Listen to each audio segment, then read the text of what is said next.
주시고 기르신 새 밤낮으로 애쓰는 마음 진 자리 마른 자리 갈아니시며 손발이 닿을토록 고생하시네 하늘 아래 그 무엇이 멀다 하리요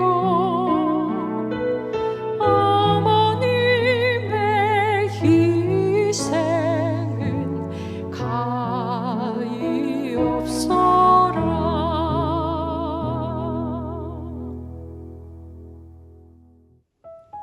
오늘도 여성 드림 예배를 사모하여 나오신 여러분을 주님의 이름으로 환영합니다. 오늘은 한국의 어버이날입니다. 그 이름만 불러도 가슴 뭉클한 어머니, 진자리 마른 자리 갈아놓으시며 손발이 다 닳도록 사랑으로 길러주신 부모님을 생각할 때 코끝이 찡해옵니다. 이런 부모님을 주셔서 사랑을 깨닫게 하시고 우리를 길러주신 하늘아버지께 감사드리며 우리 함께 예배로 나아가시겠습니다.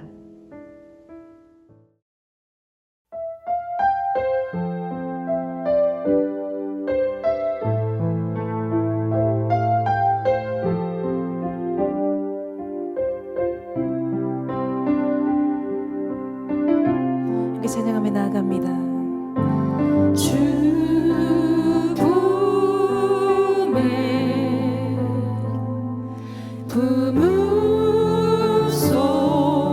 부으소서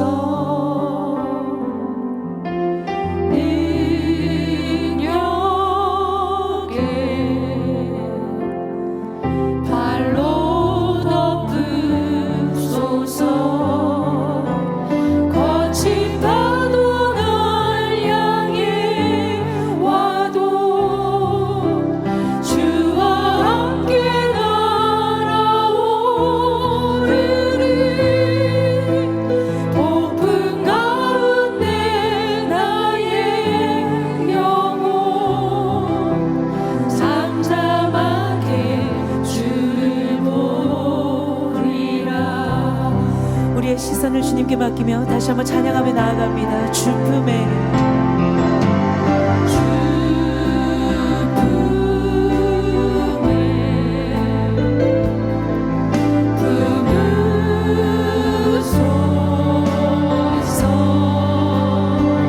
능력에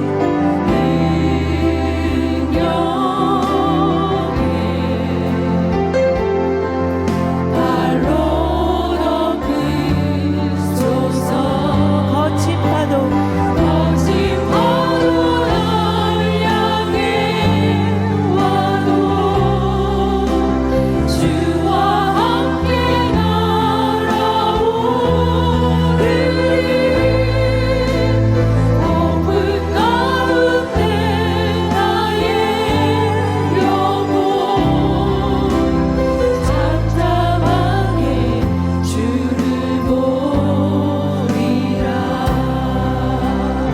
우리가 주님 안에 거하기를 소망합니다.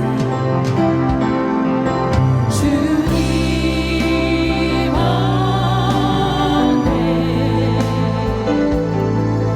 나 거하리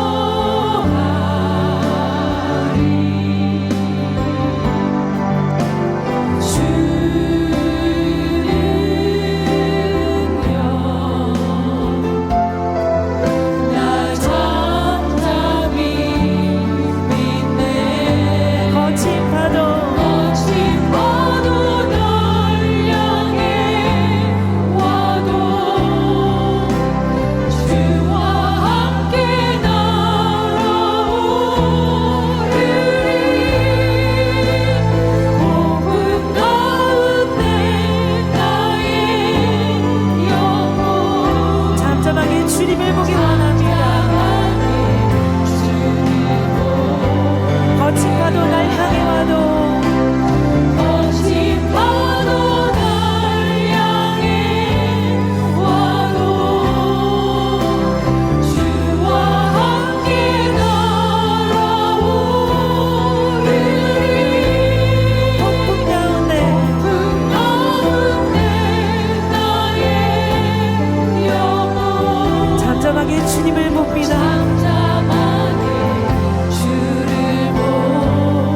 기도드리시겠습니다. 온 우주 만물을 창조하시고 우리에게 생명을 주신 하나님 아버지께 감사와 찬양을 올려드립니다. 하나님은 우리에게 복을 주시며 생육하고 번성하여 땅에 충만하라고 하셨는데 세상의 헛된 가치관이 나의 기준이 되었고 우리 인간의 문명으로 인해 하나님의 창조 질서와 생태계의 균형을 무너뜨리는 결과를 초래했습니다. 또한 우리가 호흡할 수 있는 산소와 햇빛을 공급해 주신 하나님께 감사하지 못하고 당연한 것으로 알고 살았습니다. 그러나 코로나 바이러스 사태를 통해 우리 인간이 할 수 있는 것이 하나도 없음을 알았습니다. 하나님은 이것을 통해 우리에게 잠잠히 나만 바라보라는 말씀과 내 안에 있는 우상을 버리라는 사인을 보내신 것 같습니다. 이 시간을 통해 많은 사람들이 하나님을 만나고 주님을 영접할 수 있게 하시옵소서. 이 여성 드림 예배를 온라인으로 드릴 수 있게 하여 주신 하나님께 감사하며 모든 여성들이 이 시간을 통해 나의 자아, 나의 옛 모습을 극복하고 미래를 향해 나아갈 때 많은 장벽이 있겠지만 이 모든 것을 주님께 맡기고 나의 욕심을 내려놓고 순종하는 삶을 살 때 그 장벽을 통과할 수 있을 줄로 믿습니다. 오늘 말씀 전하실 손정원 목사님께 성령 충만함을 주시고 전하시는 말씀을 나의 마음판에 새기고 30배, 60배, 100배의 결실을 맺으며 살아가게 하소서. 지금도 코로나 바이러스로 인해 고생하시는 환우들에게 치유의 손길이 임하시고 그들을 돌보시는 의료진들에게 하나님의 은혜와 평강이 임하시기를 기도합니다. 하루속히 백신과 치료제가 나와서 다시 일상으로 돌아갈 수 있게 하시며 우리 모든 사람들이 이전보다 더 성숙하고 하나님의 말씀이 세상의 기준이 되어 새로운 새 시대가 열리길 기도드립니다. 이 여성 드림 예배를 준비하시는 모든 분을 축복해 주시길 바라며 나를 구원해 주신 예수님의 이름으로 기도드립니다. 아멘. 내 형제들아, 너희가 여러 가지 시험을 당하거든 온전히 기쁘게 여기라. 이는 너희 믿음의 시련이 인내를 만들어내는 줄 너희가 알미라. 인내를 온전히 이루라. 이는 너희로 온전하고 구비하여 조금도 부족함이 없게 하려 함이라. 할렐루야, 반갑습니다. 손정원 목사입니다. 한 주간 건강하게 잘 지내셨습니까? 오늘은 이번 주간이 이제 어버이 주간으로 저희가 지키게 됩니다. 그래서 오늘 금요일이니까 내일 토요일 또 어르신들 행복대학에서 어르신들을 모셔서 또 잔치도 하고 주일날도 드라이브 인으로 해서 저희가 짧게 또 셀러브레이션 하는 시간도 가질 텐데요. 우리가 같이 모였다면은 어르신들에게 또 저희가 꽃 카네이션도 달아드리고 선물도 드리고 이런 일들 하겠지만 그럴 수 없는 상황이기 때문에 또 여러 가지 다양한 모양으로 또 어버이 주간을 지킵니다. 이 영상을 보고 계시는 여러분들도 누군가의 딸이고 또 누군가의 어머니이시거나 어머니가 되시거나 그러시겠죠.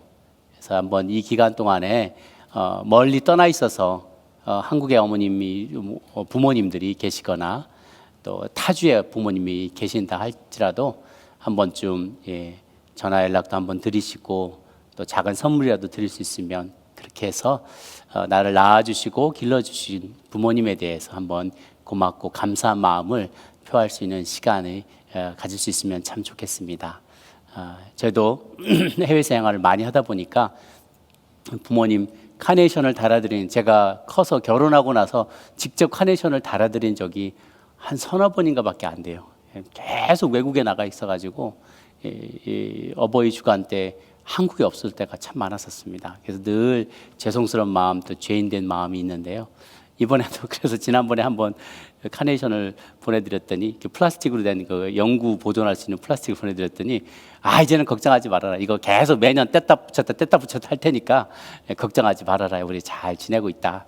늘 자식이 부모를 걱정할까 봐 부모님은 항상 잘 지내신다 그러는데 한 번씩 이렇게 한국에 들어가서 이렇게 뵈면은 그 사이에 퍽 늙어 계신 모습, 다리를 불편하신 모습, 그런 것들 볼 때마다 마음이 짠짠하고 아플 때가 있습니다.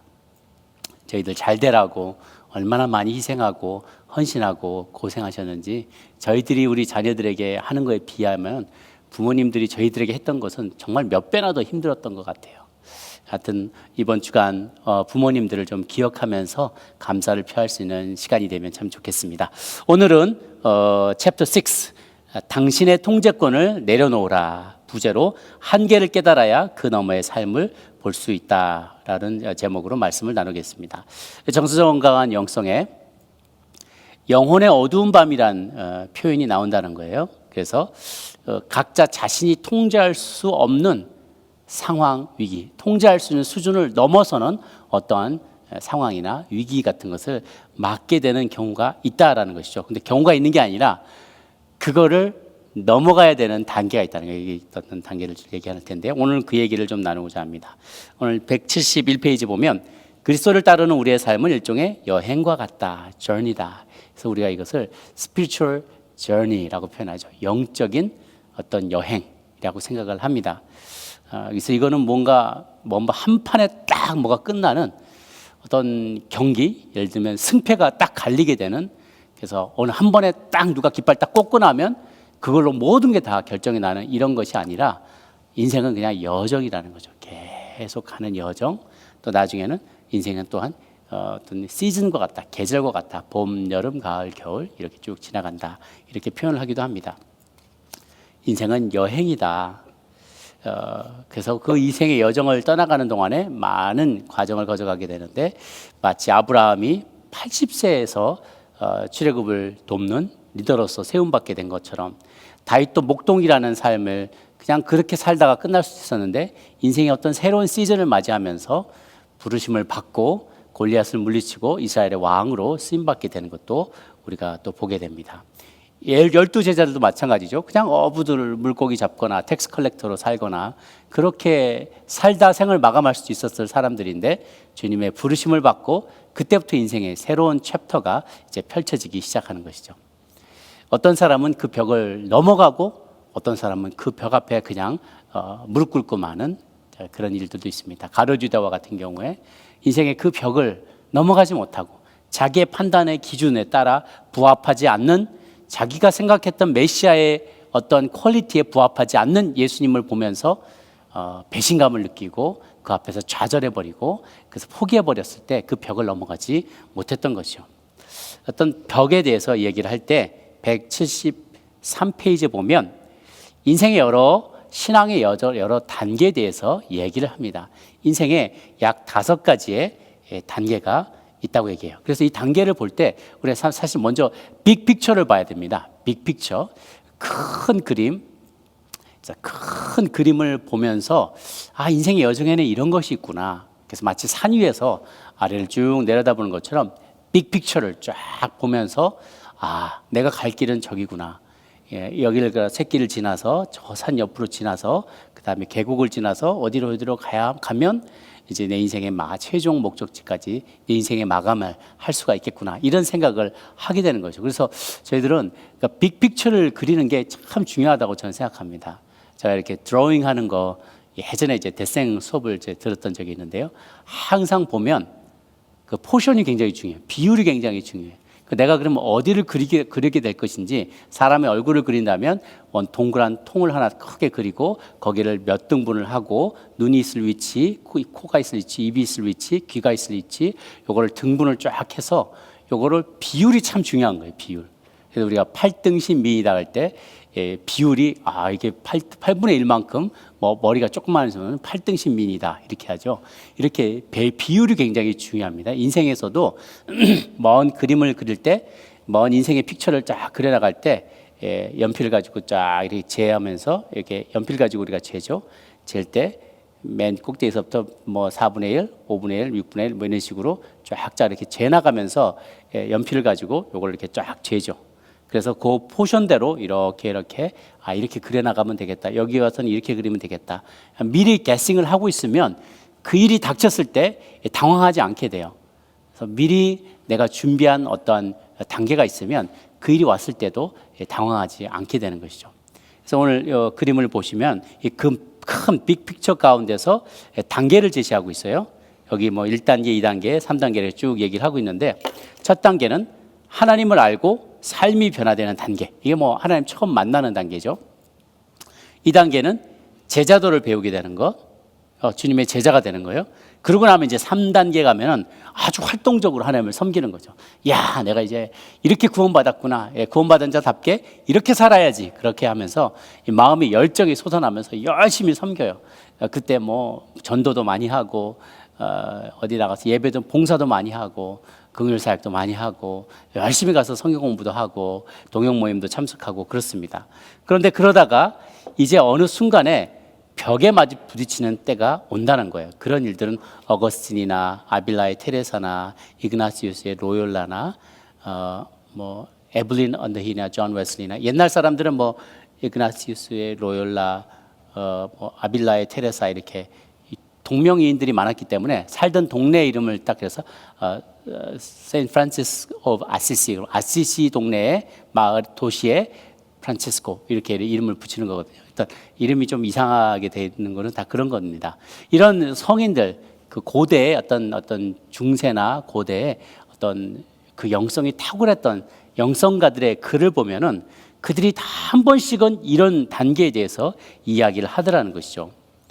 특히 이제 3단계에서 이제 활동적으로 섬기고 살아가는 3단계에서 4단계로 넘어갈 때 뭐 이렇게 복잡하게 하지도 않고 어떨 때는 이제 그냥 1단계, 2단계, 3단계로 나누기도 합니다. 어떤 사람들은요.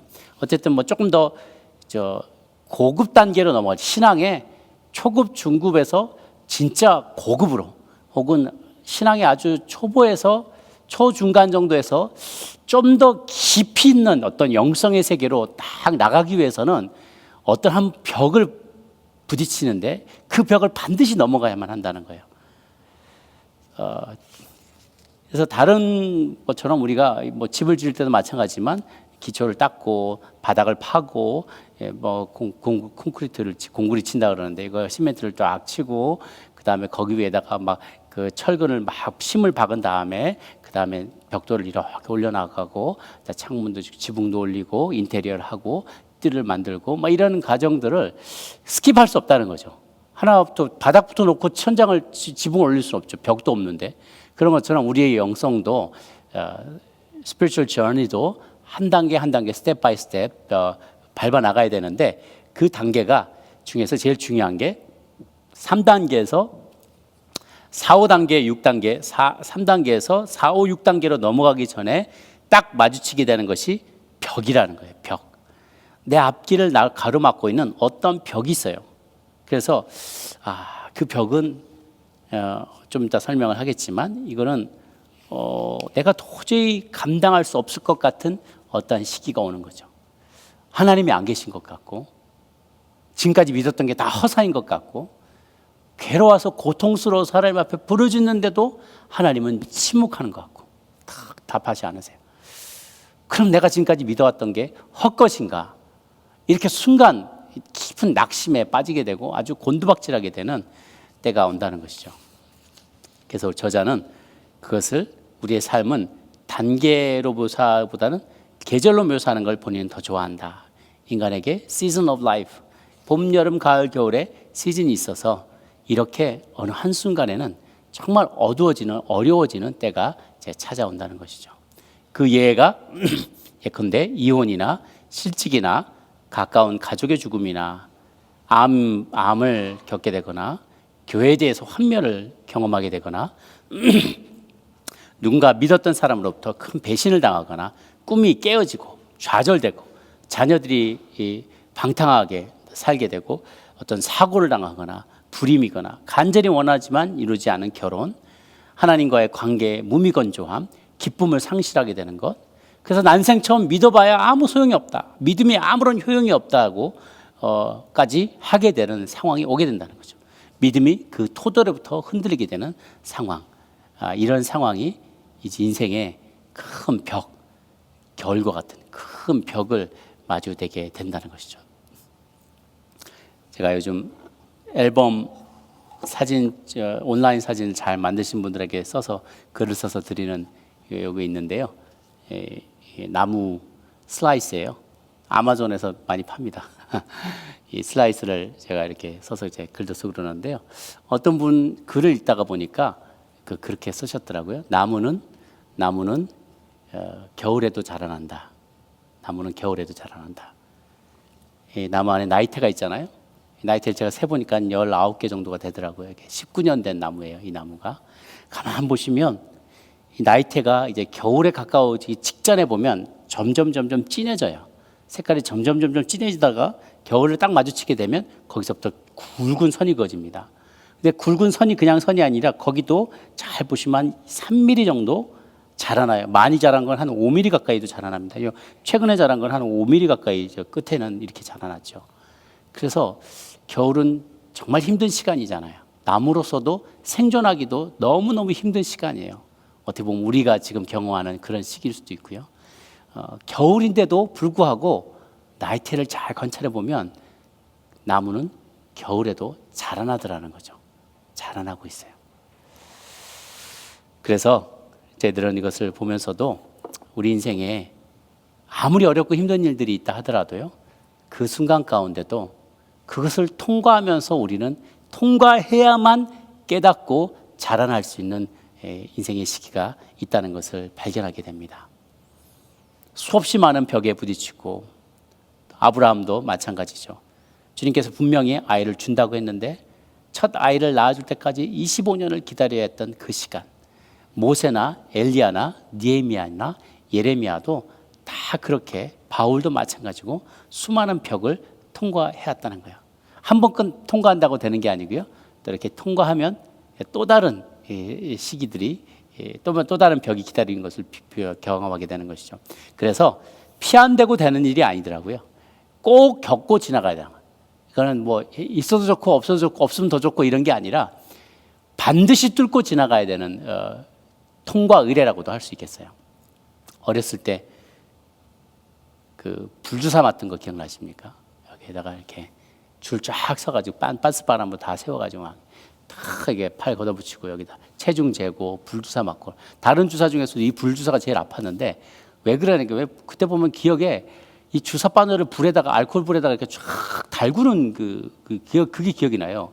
그래서 나는 더 아프게 하려고 저걸 뜨겁게 하나, 지금 뜨겁게 하면은 여기에 불살을 쫙 뚫고 들어가니까 더 잘 효과가 있어서 그러나 했더니요, 그거 주사바늘 하나 가지고 전교생 60명을 하다 보니까 그래서 알코올에서 소독을 한 거였대요. 그걸 나중에 알았어요. 얼마나 배신감이 느껴지든지. 불주사 맞았던 분, BCG 접종이라죠, 결핵. 그런데 그거 주사를 맞는 것은요, 피한다고 되는 일이 아니잖아요. 피하면 좋은가? 아니에요. 그걸 맞아야지 좋은 거예요. 아파야지 좋은 거죠. 아프면 아픈 만큼, 정말 시쳇말로 아픈 만큼 성숙해져요. 그거는 피해도 좋고 있어도 좋고 없어도 좋은 게 아니라 반드시 있어야 성장하는 거예요. 반드시 있어야 건강해지고 반드시 있어야 겸손해지는 부분이에요. 그래서 저는 이 말씀을 보고 177페이지 보니까 가운데 이 장벽을 뚫고 나면 더 이상 성공하거나 유명해질 필요를 느끼지 못한다. 그러니까 성공에 대한 데피니션이 완전히 달라진다는 거예요.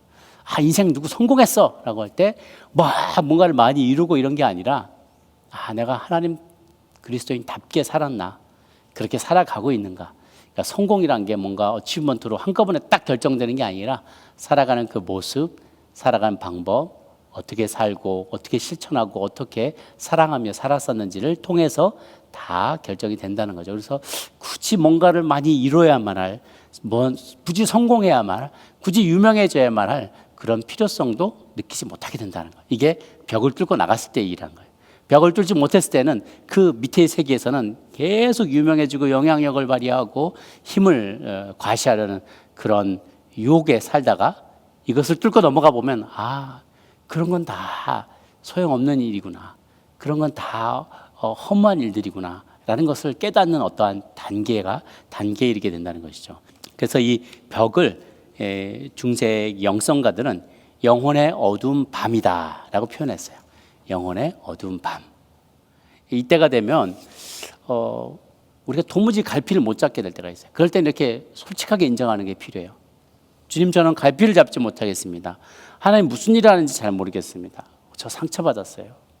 화가 납니다. 이해가 안 됩니다. 많이 슬픕니다. 왜 저를 버리십니까? 이렇게 얘기해도 괜찮다는 거죠. 그래서 한 500년 전에 영성가했던 십자가의 성 요한이 썼던 영혼의 어두운 밤에 보면 우리가 인생의 초보자, 성숙한 자, 완성된 자로 영성가를 분류를 한다면 그 중간에는 반드시 이 어두운 밤을 지나가게 된다는 거예요. 기도를 아무리 해도 기도가 응답되지 않는 것 같은 때가 있고요. 어둡고 피곤하고 실패와 패배의 느낌이 들고 황량한 기분이 들 때가 있어요.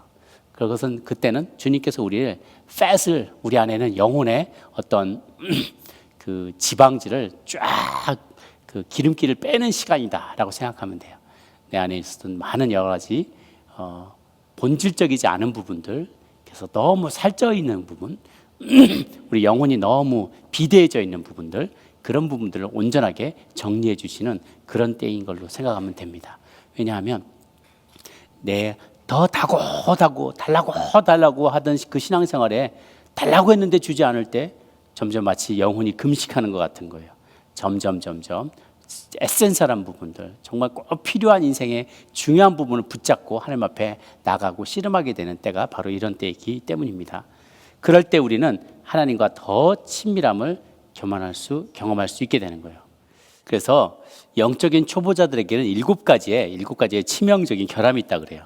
첫 번째는 교만한 마음, 나보다 더 영적인 사람, 영적으로 보이는 사람의 가르침만을 받아들이려고 하는 태도. 두 번째는 영적인 탐욕, 내적으로 하나님 앞에서 더 깊이 나가기보다는 지식만 많이 채우려고 책도 많이 보고 세미나 많이 쫓아다니고 그러는 태도. 혹은 영적인 사치, 주님 그분보다는 그분이 주는 축복에 더 많이 매달리려고 하는 태도. 분노, 쉽게 초조해지고 마음의 평정을 잃고 인내를 가지고 하나님을 기다리지 못하는 마음. 영적인 과식, 즐거운 것만 찾으려는 거. 영적인 시기심, 항상 다른 사람과 비교하는 거. 그리고 나태함, 힘든 일이 있으면 도망가려고 하는 태도. 이런 것들을 우리가 예를 들 수가 있겠죠. 그래서 감정에 주는 시그널을 좀 잘 읽을 필요가 있습니다. 감정이 우리의 우상이 되거나 감정 그 자체가 바로 하나님의 뜻은 아니지만 감정을 통해서 하나님이 우리 안에 무엇이 잘못되는지를 시그널을 주실 때가 많이 있어요. 그래서 그런 부분들을, 애착과 나쁜 습관들을 그런 과정을 통해서 우리가 제거할 수 있는 것이죠.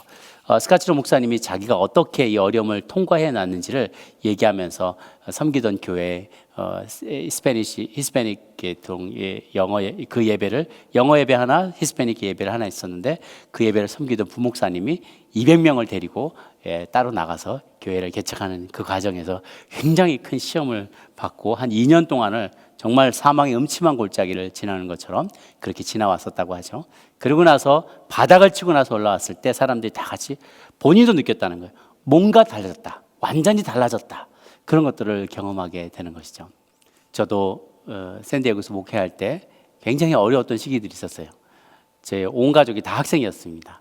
저도 신학 공부를 또 추가로 하고 있었고, 아내도 상담학을 공부하고 있었고, 애들 둘은 초등학교 유치원하고 초등학교를 다니고 있었는데 온 가족이 다 학생이다 보니까 제동도 부족하고, 저도 설교를 준비할 시간도 많이 부족했고, 교회적으로도 리먼 브라더 사태 때문에 저 재정도 굉장히 어려웠고, 앞뒤로 굉장히 어려운 상황 속에서 때로는 교인들이 떠나가기도 하고, 그런 모습을 보면서 아내와 정말 베개니스 적시면서 아내는 정말 밤마다 울곤 했었어요.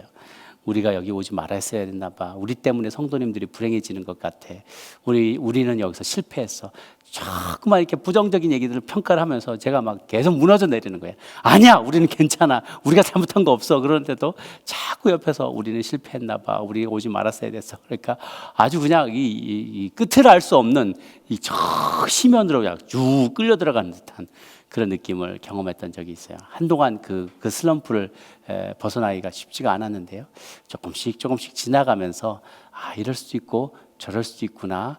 그리고 함께 동역하는 사람이 다 나하고 똑같은 마음이지 않을 수도 있구나. 그것을 좀 체험하면서 제가 더 높은 더 단계로 나갔다라고까지 말할 수는 없지만 그런 것이 인생의 어두운 밤일 수 있구나, 내 영혼의 어두운 밤일 수 있구나라는 것을 좀 경험해 본 적이 있습니다. 영혼의 밤은 언제까지인가? 그게 수개월 수도 있고요, 1년, 2년 혹은 수년일 수도 있다라고 얘기를 해요. 누구도 그것을 알 수가 없죠. 그런 거 이것은 그냥 잠깐 있다가 사라지는 시련이나 어려움과는 차원이 다른 거예요. 예를 들면 뭐 교통체증이 있다든가, 갑자기 자동차가 고장났다든가, 뭐 이웃과 다퉜다든가, 부모와 뭐 다퉜다든가, 뭐 요 정도만의 이런 일상적인 시련이 아니라 인생에 아주 메이저 디시전을 내려야 되는 어떤 메이저 이벤트가 있을 때 이런 부분을 어떻게 영혼의 어두운 밤 혹은 터널이라고 표현을 하게 되는 거죠. 그래서 우리가 야고보서 1장 2절 4절 보면 이는 너희 믿음의 시련이 인내를 만들어내는 줄 너희가 알미라. 인내를 온전히 이루라. 이는 너희로 온전하고 구비하여 조금도 부족함이 없게 하려 함이라 라고 말씀하고 있어요. 다윗의 경우에는 이 13년 동안 아무 죄도 없이 사울에게 쫓겨다니던, 그리고 굴 안에서 잠을 자고 광야에서 잠을 자고 들판에서 잠을 자며 그렇게 살아야만 했던, 때로는 미친 척하면서 생존해야만 했던 그런 시기가 있었다는 것을 기억할 때, 그런 것이 바로 영혼의 어두운 터널과 같은 것이죠. 그것을 넘어가게 되면 어떤 좋은 일들이 일어나게 되는가? 185페이지에 보면 깊은 수준에서 깨어진다. 아주 깊은 깨어짐이 있게 된다. 그래서 성경의 마태복음 보면 팔복에서 주님이 이렇게 말씀하시죠. 심령이 가난한 자는 복이 있나니 천국이 그들의 것이며. 그래서 심령이 가난한 자, 정말 가진 게 없어서 가난한 것뿐만 아니라 더 깊은 의미는 심령, 마음이 가난한 자. Blessed are the poor in spirit. 영이 가난한 자. 그러니까 나는 다 가졌다라고 영적인 어떤 교만함이 있는 사람이 아니라, 나는 아직도 부족해. 나는 부족해. 하나님의 은혜가 필요해. 라고 고백하는 사람들에게 하나님은 찾아오신다는 거죠. 또 진정으로 깨어지고 가난한 사람은 타인에게 상처를 주지도 받지도 않는다는 거예요. 아시시의 성 프란체스코가 이런 얘기를 했다고 그러죠. 아무것도 기재하지 않는 사람은 복이 있나니 모든 것을 누리게 될 것이다. 성 프란체스코는 여러분 그 이야기를 들어보셨는지 모르겠지만 자기의 모든 소유물을, 정말 하나님의 음성을 듣고 나서 자기의 모든 소유물을 다 팔고, 또 아버지에게 받은 것들은 아버지에게, 자기 옷까지도 재판정에서 저는 이제 아버지의 자녀가 된 권리를 다 포기하겠습니다 라고 할 때, 그리고 자기 옷을 다 벗어서 아버지에게 그대로 돌려드려요. 진짜. 그래서 옷 하나, 실오라기 하나 걸치지 않고, 받은 것 하나도 내가 가져가지 않고 다 돌려드리고 아주 무일푼으로 수도 생활을 시작하게 되죠. 그러면서 하나님이 채워주셔서 프란체스칸 어떤 수도회를 또 만들게 되는 이야기도 저는 또 보게 됩니다. 그 벽을 넘어가게 될 때 또 다른 단계, 거룩한 신비를 인식하게 된다. 우리의 이해를 초월하고, 우리의 생각을 초월하고, 우리의 생각을 초월한 하나님의 어떤 섭리의 세계를 경험하게 된다는 거예요. 그래서 책에, 우리는 뭐 어렸을 때 더 많이 들었던 얘기인데, 이분은 서양인이면서 이 동양의 이런 이야기를 들어서 굉장히 또 감동이 있었나 봐요. 새옹지마 이야기를 쓰고 계신데요. 우리도 잘 알다시피 중국의 변방에, 새옹지마, 변방의 노인의 말, 새옹지마라는 뜻인데, 하루는 그 아들이 아끼는 말이 뛰쳐나가서 국경 넘어 오랑캐에게 떠나가 버렸다는 거죠. 그래서 다른 사람들이 위로를 하니까 이 일이 복이 될지 어떻게 알았겠느냐. 그래서 떠나갔던 그 말이 다른 암말을, 멋진 암말을 데리고 같이 도망 나와서 다시 돌아와서 집에 오니까, 아유 참 복도 많으셔요. 이 일이 또 어떻게 될지 누가 알겠어. 그랬는데 이 아들이 이 암말, 같이 데려왔던 그 암말을 타고 막 다니다가 떨어져서 다리가 부러졌다는 거죠. 그러니까 또 옆에 사람들이 위로하려고 막 애쓰니까, 위로할 필요 없다.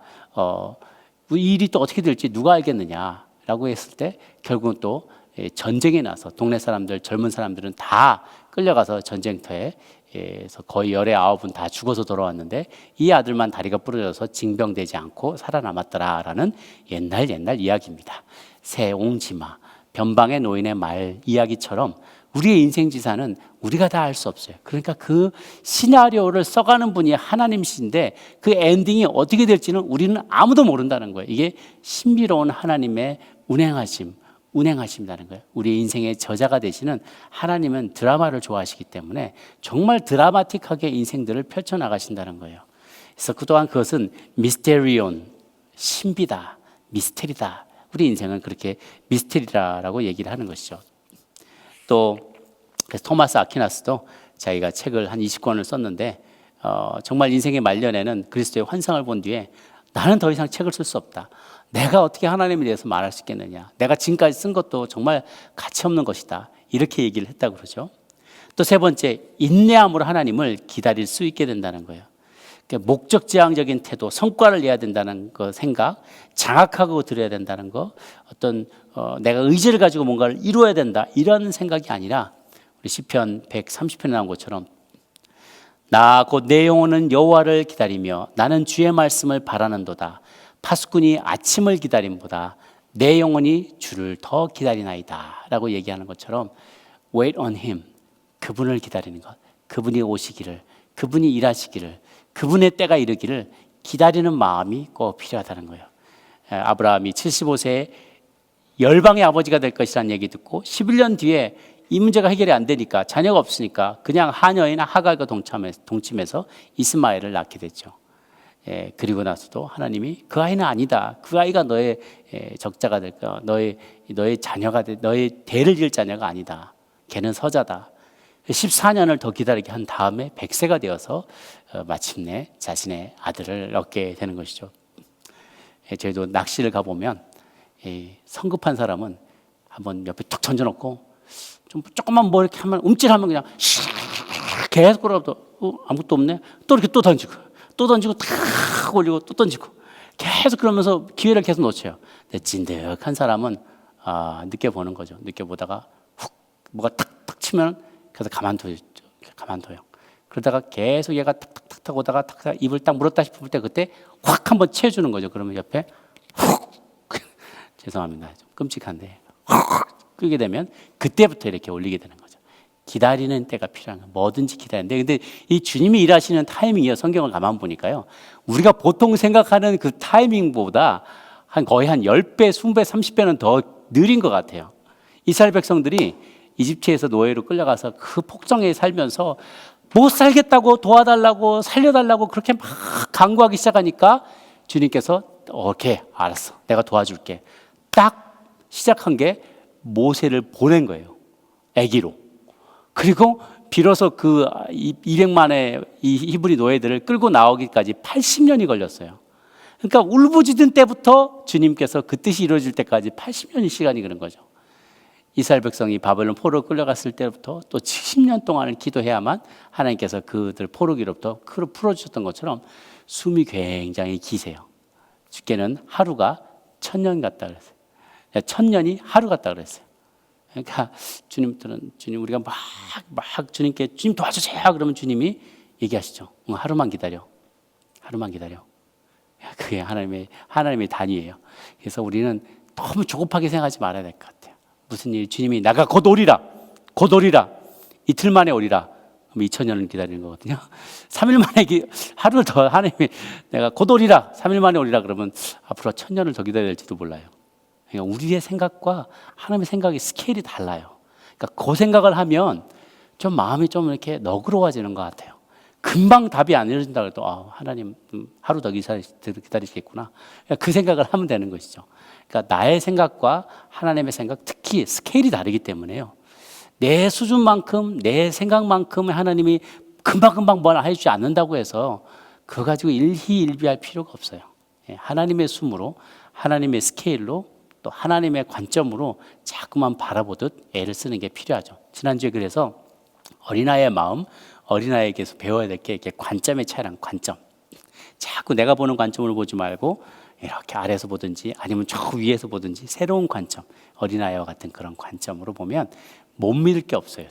아이들은 뭐든지 다 믿잖아요. 부모가 거짓말해도 믿잖아요. 이런 믿음, 그런 어린아이 같은 믿음이 우리에게 필요한 것이죠. 그래서 그렇게 우리 기다리게 된다는 거, 기다리는 법을 배운다는 거. 마지막, 세상과 더 구별된다. 우리가 세상에 살지만 세상의 것들대로 살아가지 않고 소유욕이나 어떤 것에 집착하지 않고 광범하고 본질적인 진리를 깨달을 수 있게 된다는 거예요. 194페이지 보면 중요한 진리 5가지를 얘기하고 있습니다. 재미있는 내용들이 많아요. 삶을 원래 힘들다. 두 번째, 저 여기서 많이 깨졌는데요. 당신은 그렇게 중요한 사람이 아니다. 당신은 그렇게 중요한 사람이 아니야. 어떤 분은 반대로 좀 인커리지가 필요한 분이 있을 수 있어요. 당신은 정말 소중한 분이다. 주로 이제 여자분들은 이제 인커리지가 많이 필요하고요. 남자분, 저 같은 사람은 이 얘기를 들을 필요가 있어요. 여자분들은 좀 많이 좀 인커리지가 필요한데요. 남자분들한테 내가 세상의 중심이고 내가 제일 중요하고 아이들 가운데도 그렇게 생각하는 이들이 있어요. 당신은 그렇게 중요한 사람이 아닐 수 있다. 그 말은 내가 아니어도 그 일을 누군가 다른 사람이 할 수 있다는 거예요. 이 진리를 깨달으면 집착에서 좀 노임받게 되죠. 아, 내가 아니어도 누군가 이 자리에서 나를 대신할 사람이 있다. 그런 마음을 가지면 다른 사람에게 대해서 너그러지고요. 다른 사람을 칭찬하기에 인색하지 않아져요.